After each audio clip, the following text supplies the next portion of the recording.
Hello, কি GT road? ঠিক আছে স্যার, ওকে ওকে। জিটি রোডে যেতে হবে। দিনেশকে জিটি রোডের বাজারে দেখা গেছে।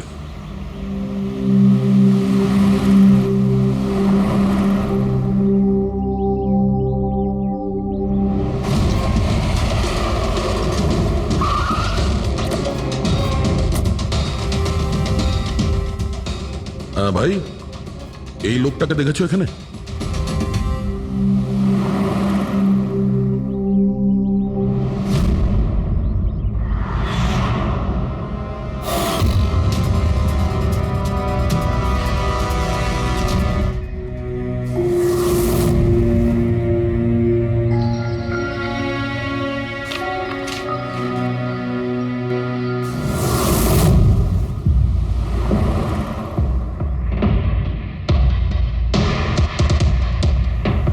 আচ্ছা, এই যে দাদা, একে দেখেছেন? হ্যাঁ দেখেছি তো, কোথায়?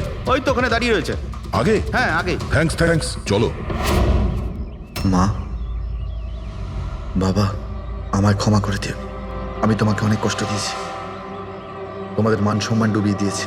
কিন্তু একটা সত্যি কথা, আমি খুনি নই, আমি কাউকে খুন করিনি। আমি শুধু একটু টাকা ইনকাম করতে চেয়েছিলাম, কিন্তু আমি জানতাম আজ নয়তো কাল পুলিশ আমাকে ধরেই নেবে। এটা হওয়ারই ছিল।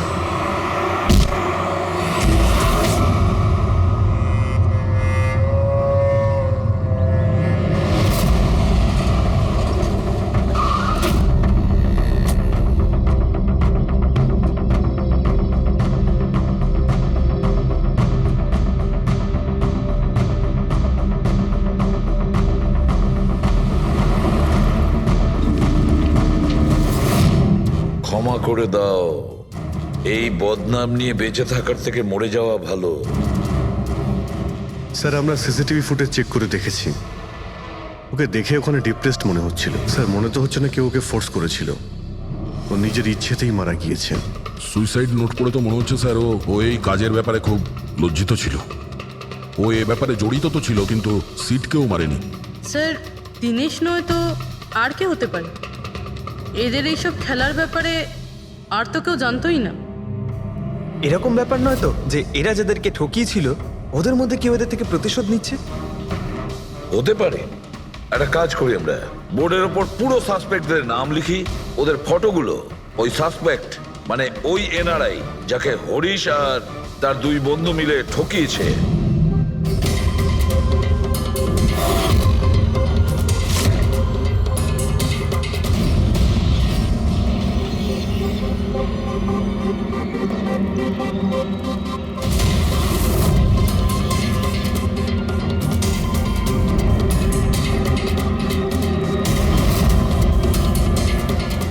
স্যার, এই হলো সেই সমস্ত লোকগুলো যারা এই কেসের সঙ্গে জড়িত। অভিজিৎ, খোঁজ নিতে হবে খুনের সময় এরা কোথায় ছিল। পুরো ইনফরমেশনটা আমরা এয়ারপোর্ট ইমিগ্রেশন থেকে পেয়ে যাব। স্যার, এই ফটোগ্রাফে যে 8জন লোক আছে সেই সময় তারা ইন্ডিয়াতে ছিলই না। ইনফ্যাক্ট বেশিরভাগ লোকই এই ঘটনার পরে ইন্ডিয়াতে ফেরেইনি। শুধু এই 4 জন ছাড়া এই 3 জন সাক্ষী, বিক্রম, রণবীর, প্রীতম আর মিস্টার রানা। স্যার, এক্ষুনি আমি মিস্টার রানার বাড়িতে ফোন করেছিলাম, ওনার ওয়াইফ ধরেছিলেন। বললেন যে 3 বছর আগে উনি মারা গেছেন, আর 3 বছর আগে এরা ওনাকে ঠকিয়েছিল। উনি এই গিল্ট ফিলেই ভুগতেন যে ওনার সামনে কেউ খুন হয়ে গেছিল আর উনি কিচ্ছু করতে পারেননি, যার জন্য উনি নেশার কবলে পড়েন। আর তাহলে বাকি থাকলো 3 জন সাসপেক্ট, প্রীতম, রণবীর আর বিক্রম। প্রীতম আর বিক্রম এরা তো দেশের মধ্যেই ছিল, কিন্তু এই শহরে ছিল না। এবার এই রণবীরই শুধু বাকি থাকলো। রণবীর তো নিজেই ওখানে ছিল, ওই ফটোতেও ছবি আছে। হ্যাঁ স্যার, ও একই সাথে ব্যালকনি আর হল তাতে থাকতে পারে না।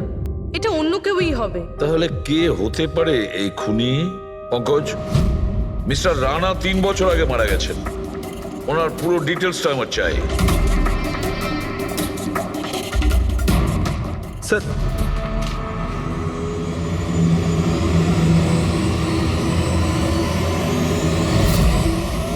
এটা কোনো একজন লোকের কাজ নয়, অন্য কেউ আছে যে ওর সঙ্গে কাজটা করেছে।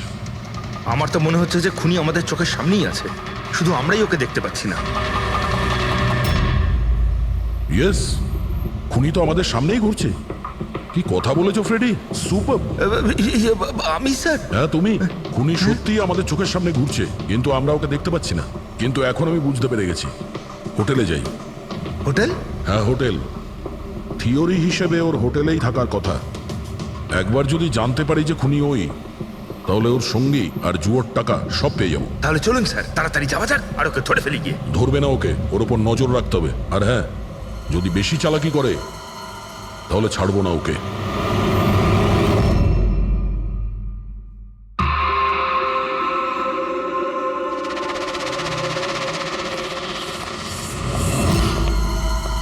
Excuse me. হ্যাঁ স্যার, আমি আপনার ফোন থেকে একটা ফোন করতে চাই। করুন স্যার। ওয়েল, আমার একটু প্রাইভেট কথা ছিল আর কি। এছাড়া কি আপনার কাছে অন্য কোনো ফোন আছে? স্যার ওইটাই চলে যান, ওটা থেকে কথা বলে নিন। Thank you. Thank you.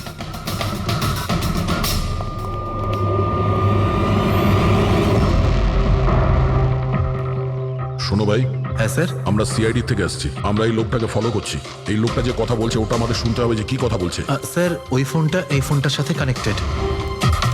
আমার মনে হচ্ছে সিআইডি কিছুই জানতে পারেনি। প্ল্যানটা সাকসেসফুল। আমাদের প্ল্যানটা খারাপ করার শুধু একটাই লোক ছিল, আর সে ছিল দিনেশ। আরও সেটার উপযুক্ত শাস্তি পেয়ে গেছে। So there is nothing to worry about. You don't worry, আমি যদি কিছু জানতে পারি তোমাকে জানাবো। I love you two.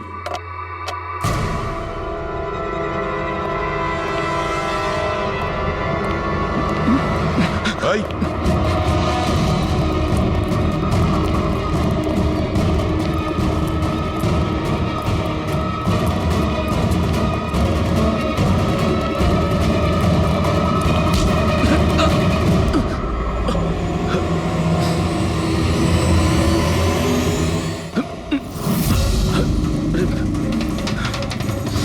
আমি আপনাদেরকে কিচ্ছু বলতে পারবো না।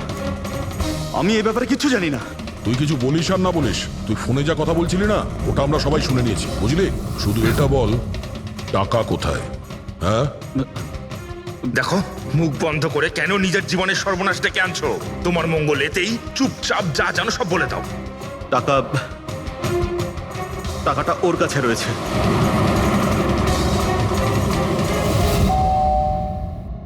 একটু দেখ তো মা, কে বেল বাজাচ্ছে? হ্যাঁ মা।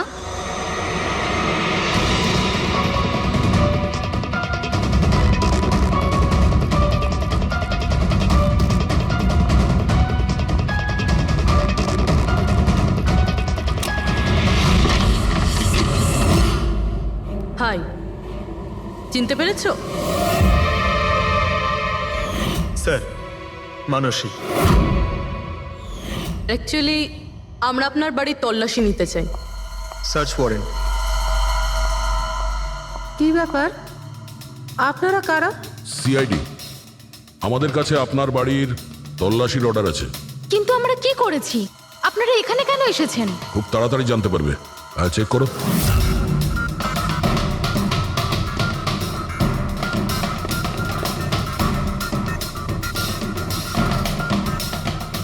দয়া স্যার।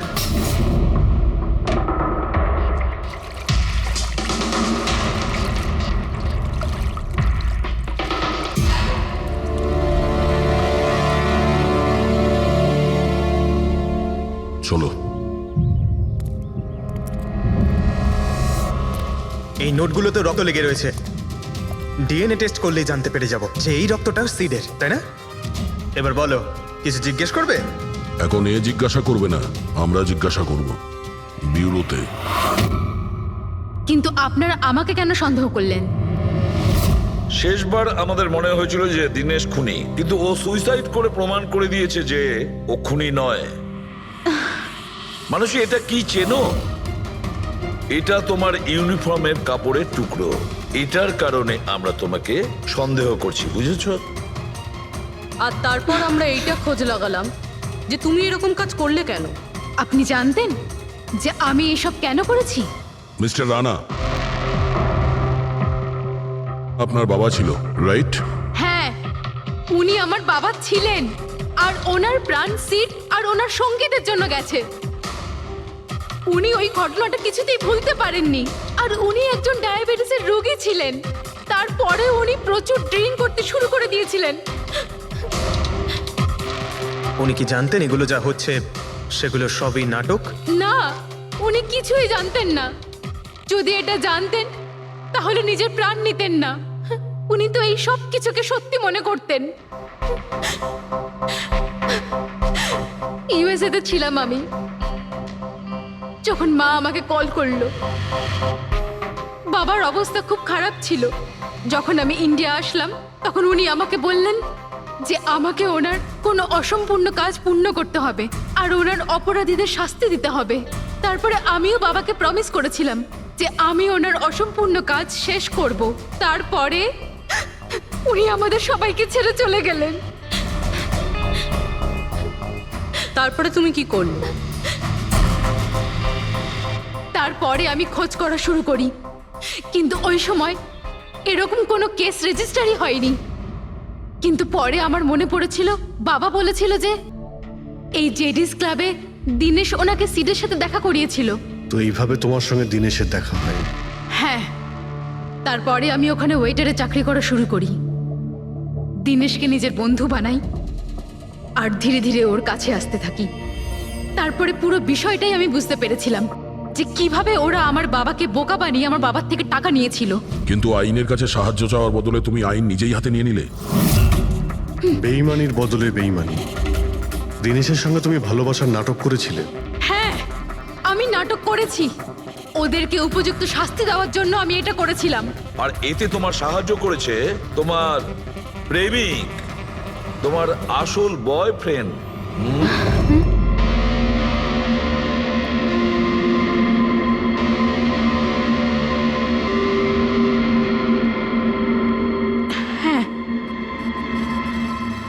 আমরা দুজনে মিলে প্ল্যান করেছিলাম। রণবীর ওই রাতে জেনে বুঝে বোকা হয়েছিল। আর ওই ছুরিটাকে খারাপ করেছিল। যদি এই প্যাঁচটাকে ঘুরিয়ে দেওয়া যায় তখন এই ফলাটা আটকে যায়। ওই ছুরিটাকে আমি খারাপ করেছিলাম আর ব্যালকনি থেকে লুকিয়ে ফটো আমিই নিয়েছিলাম। তারপরে আমি ওই ফটো হরিশকে পাঠিয়েছিলাম আর ওদেরকে ওখান থেকে তাড়িয়ে দিলাম। আর আমি টাকাগুলো নিয়ে ওখান থেকে বেরিয়ে পড়লাম। আমি আমার বাবাকে দেওয়া প্রমিস পূরণ করেছি। ওই টাকাটা আমার বাবার ছিল। আমি ওনার প্রতি ন্যায় করেছি। ভুল। ওই ন্যায় বিচার করা তোমার কাজ নয়, সেটা করবে আদালত। তুমি আইন নিজের হাতে নিয়েছিলে আর একটা খুব মস্ত বড় অপরাধ করেছো। আইন তোমাকে কঠোর থেকে কঠোরতম শাস্তি দেবে। তোমাদের দুজনকে কঠোর শাস্তি দেবে। আমাকে হারানো আজ তোমাদের পক্ষে সম্ভবই নয়। সম্ভব না, তাই না? হ্যাঁ, দাঁড়া দেখাচ্ছি।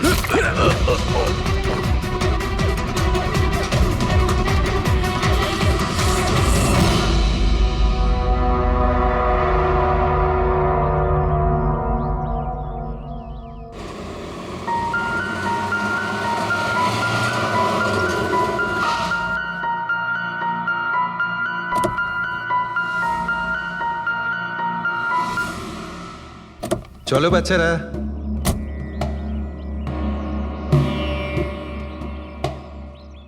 ভীষণ ক্লান্ত লাগছে, এত লম্বা ড্রাইভ। হেমন্ত, তুমি তো জানো আমরা ভ্যাকেশনে এসেছি, তাহলে কিছুদিন তুমি বিশ্রাম করে নিও। ওকে ওকে বাবা, ঠিক আছে, দরজা তো খোলো, আমি লাগেজগুলো নিয়ে আসছি। হ্যাঁ। এসো।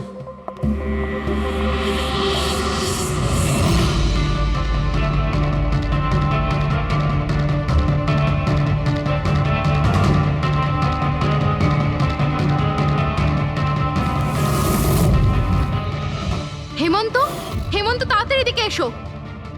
এই এই দরজাটা। তুমি ওদের গাড়িতে বসাও, আমি দেখছি। হেমন্ত, সাবধানে প্লিজ। চলো চলো চলো।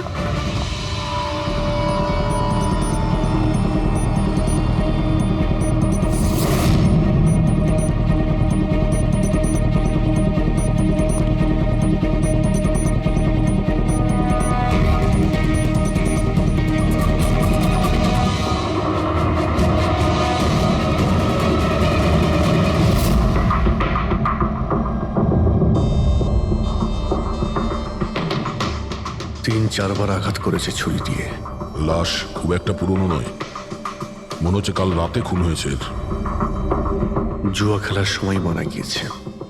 এই 5টা গ্লাস পড়ে আছে এখানে, আর এই 5টা ভাগে তাস বাটা আছে। মনে হচ্ছে এছাড়া আরো 4 জন ছিল, ওদের মধ্যে কেউ একজন মেরেছে একে। বাইরে থেকেও কেউ আসতে পারে। পুরবী পঙ্কজ, একটু দেখো তো এই জালনা কিংবা দরজা ভাঙা নেই তো? মিস্টার হেমন্ত, এই লোকটা কে? না স্যার, আমি তো এনাকে আগে কখনো দেখিও নি। এই লোকটা আপনার ঘরে মরে পড়ে আছে, আর দেওয়ালের চারিদিকে ওর ছবি লাগানো আছে। এটা কি করে সম্ভব? একজন অচেনা লোক আপনার এই হলিডে হোমে এসে তাস খেলছে, মারা গেছে। How it possible?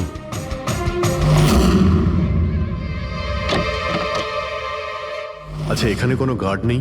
ছিল স্যার, বহু বছর একজন গার্ড ছিল, কিন্তু ওই মাস চারেক আগে তার মৃত্যু হয়, ব্যাস তারপর থেকে আর কেউ নেই। আমি ভেবেছিলাম যে এবার একজন নতুন গার্ড রাখবো। আমায় বিশ্বাস করুন, আমি একদম সত্যি বলছি, আমি এই ভদ্রলোককে চিনিও না। উনি এখানে কি করছিলেন, ওনার ছবি এখানে কেন টাঙানো, আমি কিচ্ছু বুঝতে পারছি না।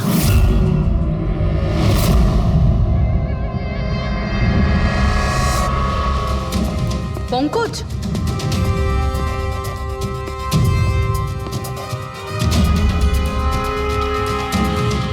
স্যার স্যার, জোর করে তো কেউ ভেতরে ঢোকেনি। হ্যাঁ, পিছনের দরজায় তালা নেই কোনো, আর তার ছিটকানিটা বাইরে থেকে খোলা যায়। ওখান থেকে এসছে ওরা। আর স্যার, এই লিভিং রুমের যে জানলাটা আছে এর বাইরে একটা কাটার ঝোপ আছে। ঝোপের মধ্যে এইটা পেলাম স্যার, কাপড়ের টুকরো। মনে হচ্ছে কেউ এর উপরে নজর রাখছিল ওখান থেকে, আর তাড়াহুড়ো করে দৌড়ুতে গিয়ে তখন এই কাপড়ের টুকরোটা ওইখানে আটকে যায়। মৃত ব্যক্তি ছাড়া এখানে আরো 4 জন ছিল, আর একজন লোক বাইরে, সব মিলিয়ে 5 জন। তাহলে এই ক্রাইমের অন্তত 5 জন সাক্ষী আছে। যদি ওই 5 জনের মধ্যে একজনকেও ধরতে পারা যায়, তাহলে জানা যাবে কাল রাতে এখানে কি হয়েছিল। 3 জন লোক আছে যারা এই খুনটা সম্বন্ধে জানে, এবং তারা যে খুন হয়েছে তার ছবি দেখে চিনতে পেরেছেন। কখন আসছে ওরা? একটা সময়। 5 জনের মধ্যে 3 জন প্রথমবারই পাওয়া গেল, নট ব্যাড। আর স্যার, ওনারা নিউজ দেখে নিজেরাই আমাদের সঙ্গে দেখা করতে এসেছিলেন। অসাধারণ ব্যাপার। সমাজে যদি বাজে লোক থাকে, ভালো লোকও অনেক আছে স্যার। কিন্তু ওরা কাল রাতে রিপোর্ট লেখালো না কেন? স্যার স্যার, এরা ওই 3 জন, প্রীতম, রণবীর, বিক্রম। প্রীতম, রণবীর আর বিক্রম। তোমরা সবাই জানো ওই খুনটার ব্যাপারে? Yes sir. 3 জনের আলাদা করে স্টেটমেন্ট নাও। স্যার, যখন সিডের খুন হয়েছিল তখন আমি ওখানেই ছিলাম। সিড? ওর নাম সিড ছিল? হ্যাঁ স্যার। স্যার, আমি ওদের চিনতামও না। কালকে প্রথমবার ওদের সাথে দেখা হয়েছে, আর কালকেই খুন হয়ে গেল। এক মিনিট। সব কিছু ঠিক মতন বলবে। স্যার, আসলে ওই যে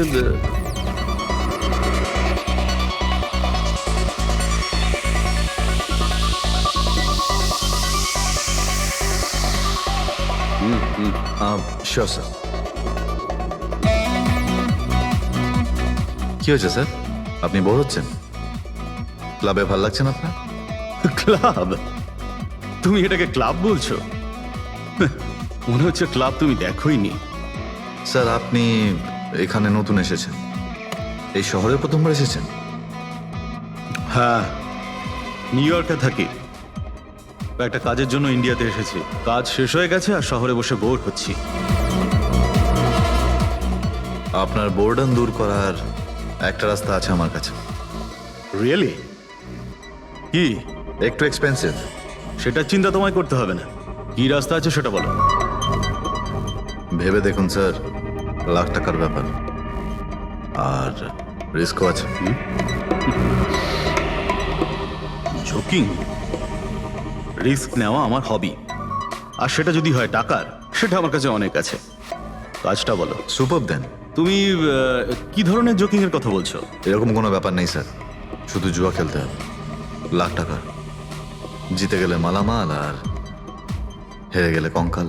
আর এমনিতেও আপনার টাকার তো কোনো চাপ নেই। তাহলে চলুন আমার সাথে, কাম। যাচ্ছ কোথায়? এক ভদ্রলোকের বাড়ি। ভদ্রলোকের বাড়ি? কে ভাই? ওই যে দেখতে পাচ্ছেন, ব্ল্যাক জ্যাকেট, হোয়াইট শার্ট। তাহলে ওই বারটেন্ডার তোমাকে ওর বাড়িতে নিয়ে গিয়েছিল, তারপর তারপর কি হয়েছিল? না স্যার, ও সিডের বাড়ি নিয়ে যায়নি, ও সিডের সঙ্গে পরিচয় করায়, তারপর আমরা সিডের বাংলোতে যাই।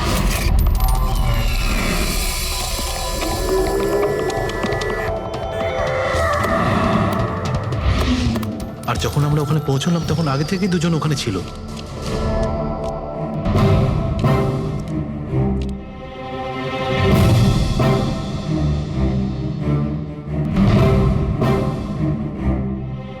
এই রইল আমার 2 লাখ টাকার চাল।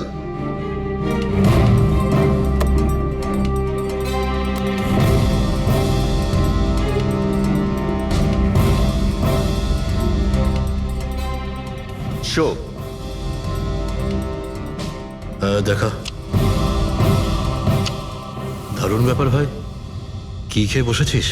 জিতেই চলেছিস, আমাদেরও বলে দে, আমরা একটু টাকা কামাই। ভাই, যদি খেলেই যেতে পারা যেত তাহলে তো কোনো কথাই ছিল না। এগুলো সব কপালের ব্যাপার, আর আজ আমার কপাল ভীষণ ভালো। সেটাই মনে হচ্ছে। তাহলে আরেকটা ডিল হয়ে যাক। হয়ে যাক। এটা কি করে হতে পারে? বললাম না আমার কপাল খুব ভালো। তোর লাক আজকে ভালো না অন্য কিছু? মানে এটাই যে তুই তাসের মধ্যে সেটিং করে রেখেছিস।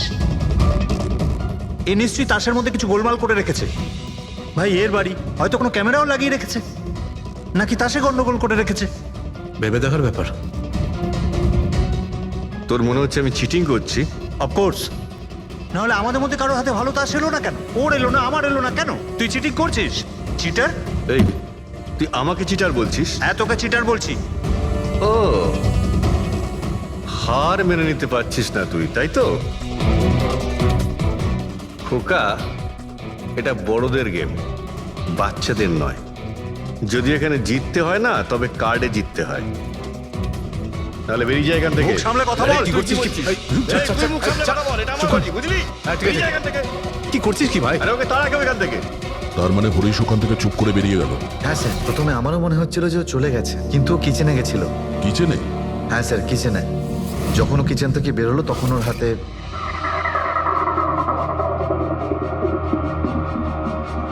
তুই আবার এসিস এখানে? তোকে বলেছি না এখানে আসবি না? বেরো এখান থেকে। কি হলো কি? এই, তুই আবার হাত দিচ্ছিস গায়ে? আরে ভাই, আরে কি করলি কি তুই? আরে মেরে দিল ওকে। এটা এটা কি করলে? মেরে দিলে? আমি অ্যাম্বুলেন্সকে কল করছি, তোরা এখানে থাক। আরে মরে গেছো? পুলিশকে ফোন কর, না হলে আমরা সবাই ফেসে যাবো। পুলিশকে ফোন করলে আমরা বেঁচে যাব? জুয়া খেলছিলাম আমরা, বেআইনি এই জুয়া খেলা। হ্যাঁ, জুয়া খেলেছি, কাউকে মারিনি তো আমরা। বেশি চালাকি করিস না।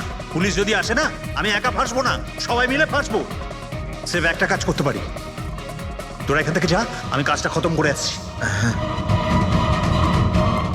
তোমরা কত টাকা হেরেছিলে? স্যার, 30 লাখ। আমার প্রায় 50 লাখ মতন। স্যার, 35 লাখ। এক মিনিট রণবীর, তুমি বলেছিলে যে সিড ওই সময় সাদা শার্ট পরেছিল। ইয়ে স্যার, উনি সাদা শার্টই পরেছিল।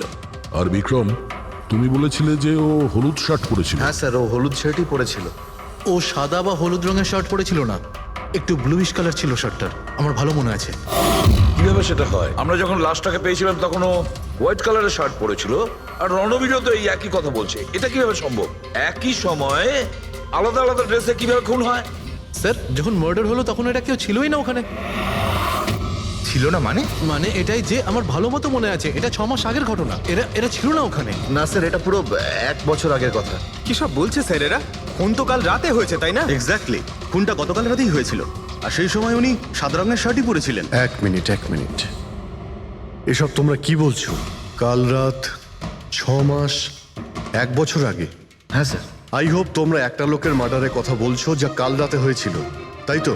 আর তোমরা বলছো এই দুজন ছিল না মার্ডারের সময়? স্যার, এরা দুজন ওখানে ছিল না। আমি যে মার্ডারের কথা বলছি সেটা 6 মাস আগে হয়েছে। স্যার, খুনটা কাল রাতেই হয়েছিল, আর সেই সময় যারা ছিল সেই দুজন অন্য কেউ ছিল, ওরা তখন ওখানে ছিল না।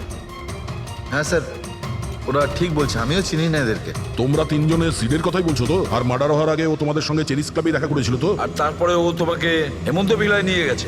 না স্যার, ও আমাকে সংকল্প ম্যানশনে নিয়ে গেছিল, আর সেটা ওই কীর্তি হিলসে। হ্যাঁ, কীর্তি হিলসে ছিল। না স্যার, ও আমাকে ইয়াশ হাউসে নিয়ে গেছিল, যেটা কার্টিস রোডে রয়েছে। একটাই লোক তিনবার 3 জায়গায় 3 রকম আলাদা আলাদা জামা কাপড় পরে কি করে মরতে পারে? হ্যাঁ সালুকে বলো। আচ্ছা ঠিক আছে, ওকে। অজিত, সালুকে কোনো সূত্র খুঁজে পেয়েছে। তোমরা যাও সালুকের সঙ্গে দেখা করো, আর ততক্ষণে আমি এদেরকে একটু জিজ্ঞাসাবাদ করি।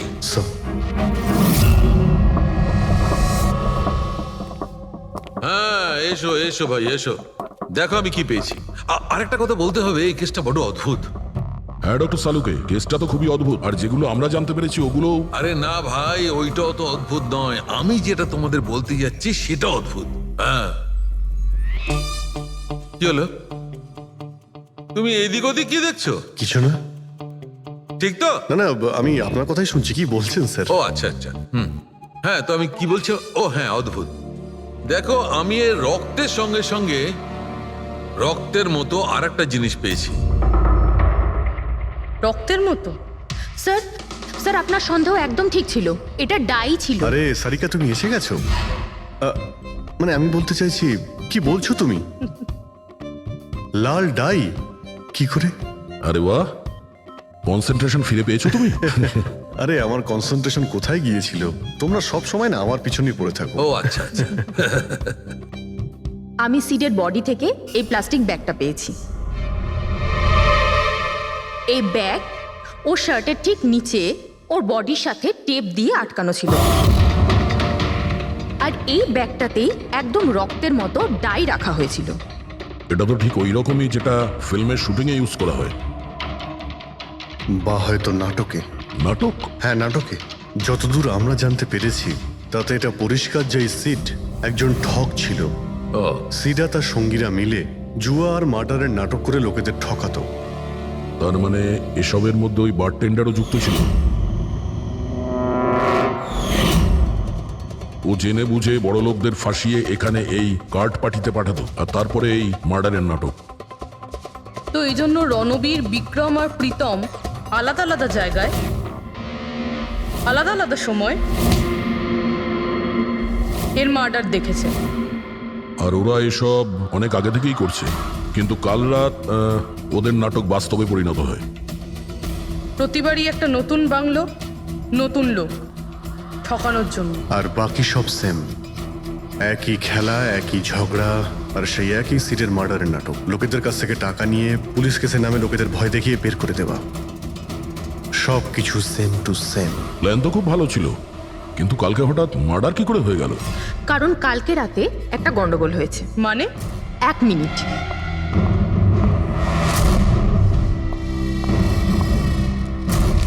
স্যার, আর এই হচ্ছে ছুরি। এই ছুরিটাও সেই রকমই নকল যেমন এই রক্তটা। যদি এটাকে কারোর শরীরে মারা যায় তখন এটা শরীরের ভেতরে যায় না, এটা ছুরির ভেতরেই চলে যায়। এই দেখো। কিন্তু ডক্টর, এটা যদি নকল চাকু হয় তাহলে এই নকল চাকু দিয়ে সিড মারা গেল কি করে? কালকে রাতে একটা ভুল হয়েছিল। এখানে একটা পেঁচ আছে, এই দেখো। যদি এই পেঁচটাকে ঘুরিয়ে দেওয়া যায় তখন এই ফলাটা আটকে যায়, ভেতরে ঢুকতে পারে না। তারপর এই ছুরিটা দিয়ে কেউ যদি আঘাত করে শরীরের ভেতরে ঢুকে যায়। কেউ ইচ্ছে করে এই ছুরিটাকে এরকম বানিয়েছে যাতে সিড মরে যায়। এরকম তো সেই লোকটাই করতে পারে যে এই খেলার ব্যাপারে সব কিছু জানতো। এটা বোধহয় সে যে লিভিং রুমের ব্যালকনিতে ছিল, যার কাপড়ের টুকরো আমরা পেয়েছিলাম। আর দ্বিতীয়ত, আমাদের খুনির কাছে সে পৌঁছবে যে বাকি লোকেদের কার্ড পার্টি পর্যন্ত পৌঁছেছে। ওই bartender Dinesh. Excuse me? I am sorry sir, এখনো ক্লাব ওপেন হতে বেশ কিছুটা সময় বাকি আছে। Sorry sir. আমরা একটা কেসের ব্যাপারে এখানে এসেছি, আমরা সিআইডি থেকে। সিআইডি? হ্যাঁ বলুন স্যার, আমি কি করতে পারি আপনার জন্য? স্টাফেদের সঙ্গে কিছু কথা আছে। স্টাফেরা এখানে আছে? এখন সবাই তো এখানে নেই, কিছু লোক আছে যারা লকার রুমে ইউনিফর্ম চেঞ্জ করছে। আপনাদের একজন বারটেন্ডার দিনেশ, সে কোথায়? ম্যাম, কাল থেকে ও কাজে আসেনি, জানি না না বলে কোথায় গেছে। আচ্ছা স্যার, ব্যাপারটা কি? ও কিছু ঘটিয়েছে নাকি? করেছে কি করেনি সেটা পরে আপনি জানতে পারবেন। আপাতত আপনি ওর অ্যাড্রেস দিন আমাদের। স্যার ও এখানে যে অ্যাড্রেস দিয়েছিল সেটা ভুল অ্যাড্রেস। অ্যাকচুয়ালি ও যখন উধাও হয়ে গিয়েছিল এখানে অ্যাড্রেস বুক থেকে ওর সব ডিটেলস বার করেছিলাম আমি, কিন্তু তারপর দেখলাম যে অ্যাড্রেসটা ভুল। আপনি চাইলে আমি আপনাকে অ্যাড্রেসটা দিতে পারি, কিন্তু আমার মনে হয় না আপনি ওকে ওখানে খুঁজে পাবেন। আপনি যখন কাউকে কাজে রাখেন তখন তাদের ডিটেলস নিয়ে রাখেন না? আপনি কি জানেন আপনার এই বারকে সামনে রেখে ও লোককে ঠকাতো? হোয়াট? আর আমরা এখন ওকে একটা খুনের ব্যাপারে খুঁজছি। Murder? I am sorry ma'am, আমি সত্যি জানতাম না। সেই জন্যই আগে থেকে ভালো করে খোঁজ নিতে হয়। রুলসগুলো আপনার ভালো করে ফলো করা উচিত ছিল। আগে থেকে এগুলো করলে আজকে এরকম প্রবলেম হতো না। I am sorry sir. আচ্ছা, এই দিনের সম্পর্কে আর কি বলতে পারো? কিছু জানো ওর সম্পর্কে? না স্যার, তেমন বিশেষ কিছু নয়, কারণ ও খুব কম কথা বলতো, বেশিরভাগ চুপ করেই থাকতো। সেই জন্য ওর বন্ধু কম ছিল, শুধু এক মেয়ে ছাড়া, মানসী। ও এখানে ওয়েট্রেসের কাজ করে। ওদের মধ্যে ভালো ভাব ছিল, যদিও ওরা দুজনে কোনোদিন এটা প্রকাশ করেনি, কিন্তু আমার মনে হয় যে ওদের মধ্যে প্রেমের সম্পর্ক ছিল। তো আপনি মানসীকে জিজ্ঞেস করেননি কি ছিল ওদের মধ্যে? জিজ্ঞেস করেছিলাম ওকে, কিন্তু ও নিজেও জানে না। কোনো ব্যাপার না, মানুষকে একবার ডাকুন তো। ঠিক আছে স্যার। স্যার, মানসী। মানসী দিনেশ তোমার বন্ধু ছিল? ছিল মানে? ও ঠিক আছে তো? দেখো, একটা খুন হয়েছে, আমরা সন্দেহ করছি দিনেশ ওটাতে ইনভলভ আছে। আমরা ওকে খুঁজছি। তুমি জানো কোথায় আছে ও? আমি নিজেই অনেক টেনশনে আছি, ওর ফোনও লাগছে না। আর ও এখানে যে অ্যাড্রেসটা দিয়েছিল সেটাও নকল। আর আপনারা বলছেন যে ও কোনো মার্ডারের সাথে যুক্ত? আচ্ছা, আপনি তো ওকে খুব ভালো করেই জানতেন না? হ্যাঁ স্যার, আমরা একে অপরকে ভালোবাসতাম আর আমরা বিয়েও করতে চলেছিলাম। সেই জন্য ও কিছু টাকা জোগাড় করতে চাইছিল। আচ্ছা, ও এই টাকাটা ক্লাবের চাকরি থেকে জমাচ্ছিল নাকি অন্য কোনো সাইড বিজনেস ছিল ওর? চাকরি ছাড়া ও শেয়ার বিজনেসে ও টাকা লাগিয়েছিল। আর আমাকে বলতো যে ও অনেক টাকা রোজগার করছে, আমাকে দামি দামি গিফট দিত আর দামি দামি রেস্টুরেন্টও নিয়ে যেত। তো ও তোমায় ওর ঠকানোর বিজনেসের ব্যাপারে কিছুই বলেনি? ওর কোনো ছবি আছে তোমার কাছে? হ্যাঁ আছে।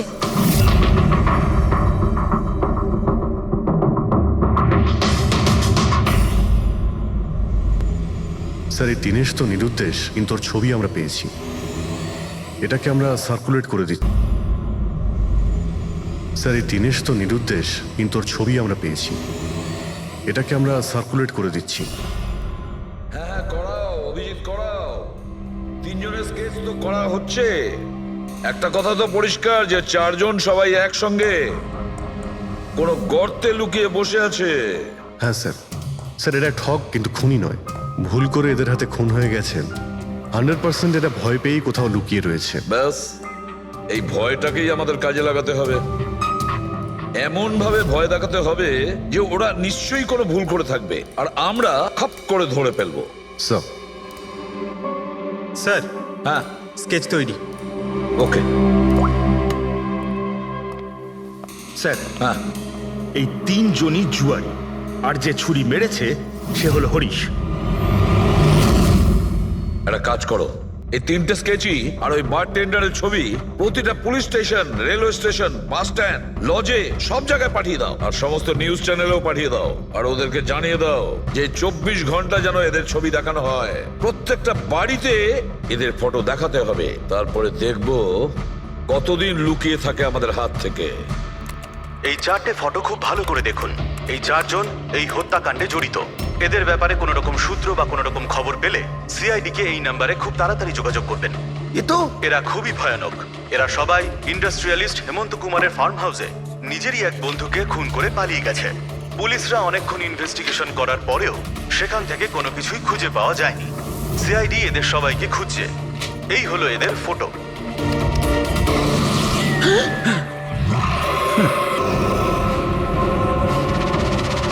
ভাই শোন না, ম্যাচটা চালু কর না, ম্যাচ হচ্ছে। এরা সবাই ইন্ডাস্ট্রিয়ালিস্ট হেমন্ত কুমারের ফার্ম হাউসে নিজেরই এক বন্ধুকে খুন করে পালিয়ে গেছে। সিআইডি এদের সবাইকে খুঁজছে। এই হলো এদের ফটো। দেখলি তুই, এরা তো সবকিছু জেনে ফেলেছে। ভাই ছবি টবি সব দেখাচ্ছে, সমস্ত ডিটেলস দেখাচ্ছে। বাজেভাবে ফেসে যাবো ভাই এসবে। হাসবো তো বটেই, আমি তোদের আগেই বলেছিলাম যে চল পালিয়ে যাই, কিন্তু তোরা তো শুনলেই না। এবার এবার পুলিশ আসবে, সব জায়গায় খোঁজ করবে, আর তখন আরে এখনো এখনো এখনো অনেক সময় আছে, চল পালাই। এই ব্যাগ তোলা, সবাই মিলে পালাই, চল।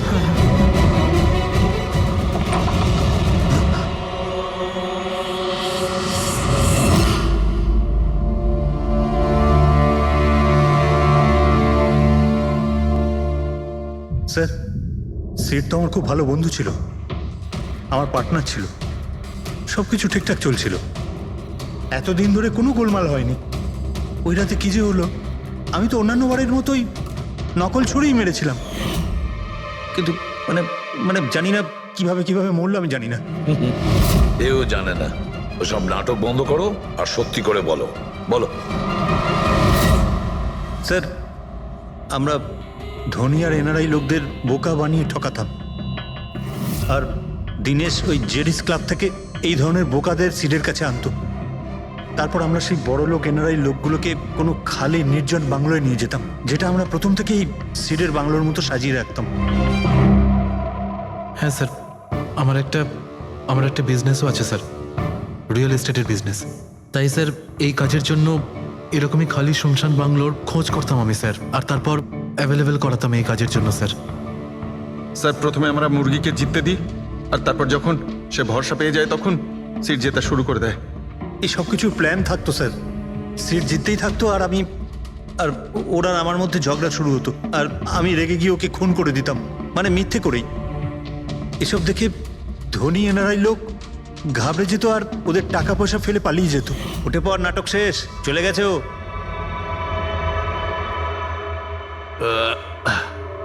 ঠিক গেছে তো রে? হ্যাঁ গেছে। উফ, আরে লেগে যাবে পাগল। তারপর আমরা ওই টাকাগুলো নিজেদের মধ্যে ভাগ করে নিতাম।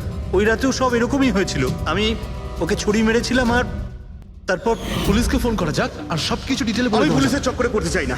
আমার পাসপোর্ট, ইউএসএ সিটিজেনশিপ সবকিছুই চলে যাবে। না না না না না, আমি যাচ্ছি। আরে ঘুমিয়ে পড়লি নাকি সিট? আরে ওঠ ভাই, অনেক হয়েছে, আর ওভার অ্যাক্টিং করতে হবে না। Sit set set. আরে এই তো সত্যি মরে গেছে। আরে ছুরিটা সত্যি সত্যি লেগে গেল নাকি ওর? আরে কি বাজে কথা বলছিস কি তুই? আরে সিট ওঠ না। সিট ওঠ না।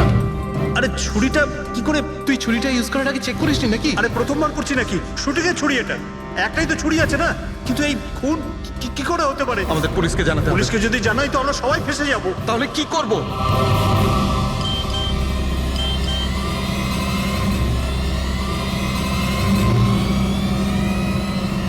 তোর খেলাটা ভেস্তে গেছে ভাই। কি? এই এই এটা দেখ, এই দেখ, ফটো আছে। আরে আমি এই ফটোগুলো এখনই পাঠাচ্ছি পুলিশের কাছে, অ্যাড্রেস সহ। ওরা এক্ষুনি ওখানে এসে পড়বে। তোর খুব শখ হয়েছিল না খেলার, এবার দেখি পুলিশের সাথে কেমন লুকোচুরি খেলিস। তুমি বলছো যে তোমরা ওখানে টাকা ফেলে পালিয়ে গিয়েছিলে? হ্যাঁ স্যার, পুরো 90 লাখ টাকা ছিল স্যার। আমরা সব ফেলে পালিয়েছিলাম। কিন্তু আমরা তো ওখানে কোনো টাকা পাইনি। আমি কিছু জানি না ম্যাম, ওই টাকাটা কোথায় গেছে, ওই নকল ছুরিটাই বা আসল কি করে হয়ে গেল, সিডের খুন কি করে হয়ে গেল, আমি কিচ্ছু জানি না ম্যাম। কেউ তোমাদের জালে তোমাদেরই ফাঁসি দিয়েছে, বুঝেছো? দেখো, এমন কেউ আছে যে তোমাদের এই খেলার ব্যাপারে সব কিছুই জানতো। ওই ছুরিটা নিয়ে কোনো গন্ডগোল করেছিল, আর তাতেই সিট মারা যায়। আর ওই দিনেশ, ও কোথায়? সিড মারা যাওয়ার পর আমি দিনেশকে ফোন করেছিলাম, আমার কথা শুনে ও খুব ঘাবড়ে গেছিল, বলল কি যে ওই শহর ছেড়ে চলে যাবে। দিনেশ তো তখন থেকেই উধাও। তাহলে কি পুরো প্ল্যানটা আবার দিনেশ করেনি তো? ওখানে রণবীরকে পাঠায় আর হরিশের ছুরিটাই চেঞ্জ করে দেয়, আর তারপরে দিনেশ ব্যালকনিতে লুকিয়ে পড়ে। আর ওখান থেকে দিনেশ ফটো তুলেছে স্যার, আর হরিশকে পাঠিয়েছে, আর তারপর বলেছে যে পুলিশ আসছে, তাই এরা সব ভয় পালিয়ে গেছে। 90 লক্ষ টাকা ছেড়ে পালিয়ে গেছে। তার মানে দিনেশ আমাদের সাথে বেইমানি করেছে? বাহ, সবাইকে ঠকায় যে লোক, যখন তাদের সাথে এরকম হলো খারাপ লাগছে।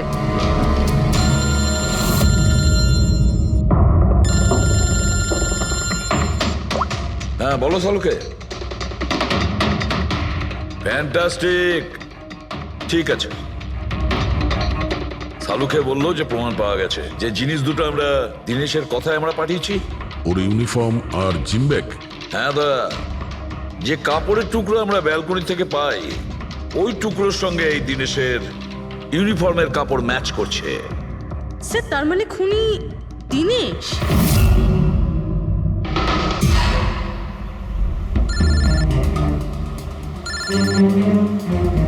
ACP sir,